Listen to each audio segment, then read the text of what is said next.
Pension scheme প্রত্যয় প্রত্যাহার চেয়ে কর্মবিরতি পালন করছেন বিশ্ববিদ্যালয়ের শিক্ষকরা। এই বিষয়ে আরো খবর জানাতে সরাসরি যোগ দিচ্ছেন সহকর্মীরা। শুরুতেই যাচ্ছি ঢাকা বিশ্ববিদ্যালয়ে, যেখানে রয়েছেন সহকর্মী মাহমুদুল হাসান। মাহমুদ, আজকের শিক্ষকদের কর্মবিরতির বিষয়ে সবশেষ কি তথ্য রয়েছে আপনার কাছে?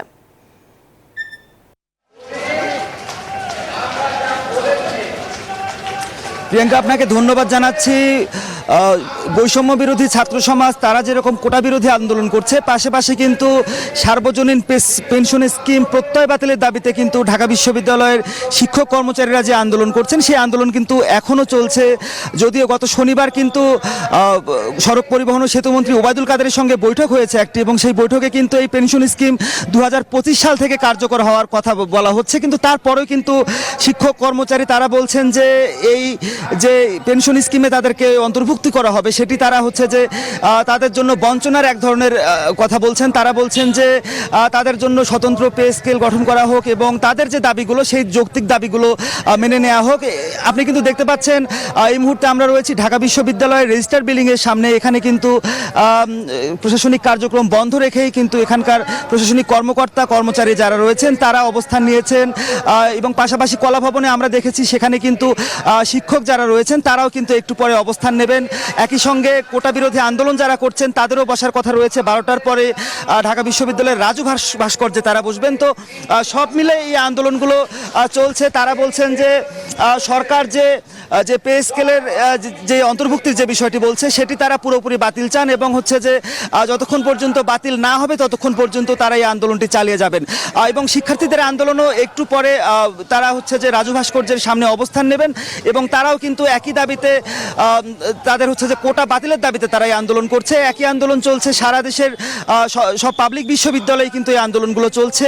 আমরা একটু যেতে চাই রাজশাহীতে, সেখানে আমাদের সহকর্মী মর্তুজা রয়েছেন। তো তার কাছ থেকে জানতে চাই রাজশাহীর কি পরিস্থিতি। মর্তুজা।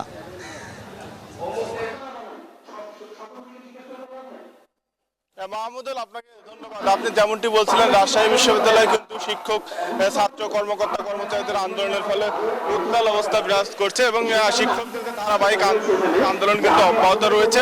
শিক্ষকরা বলছেন যে তাদের দাবি আদায় না হওয়া পর্যন্ত তারা আন্দোলন চালিয়ে যাবেন। আমরা রাজশাহী বিশ্ববিদ্যালয় শিক্ষক সমিতির সাধারণ সম্পাদক অধ্যাপক উমর ফারুক সরকারের সাথে কথা বলতে চাই।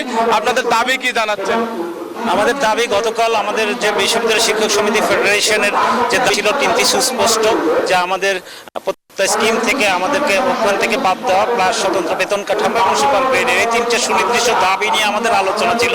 এবং সরকার উচ্চ মহলে মাননীয় যোগাযোগ মন্ত্রী ওবায়দুল কাদের সাহেবের নেতৃত্বে আমরা যে আলোচনায় ছিলাম, সেই আলোচনায় উনি বলেছেন 2024 থেকে 25-এ নেওয়া হলো, কিন্তু আসলে এটা সুস্পষ্ট করা হয়নি যে 24 থেকে 25-এ নেওয়া। আমরা তো এটা আমাদের দাবি নয়।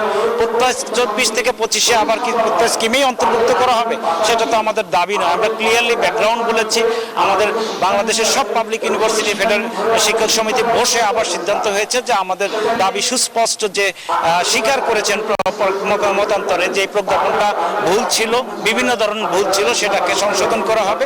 সংশোধিত প্রজ্ঞাপন আসা না পর্যন্ত বিশ্ববিদ্যালয়ে কর্মবিরতি এবং ধারাবাহিক অবস্থান কর্মসূচি অব্যাহত। যেমনটি বলছিলেন যে দাবি আদায় না হওয়া পর্যন্ত তারা তাদের ধারাবাহিক আন্দোলন অব্যাহত রাখবেন।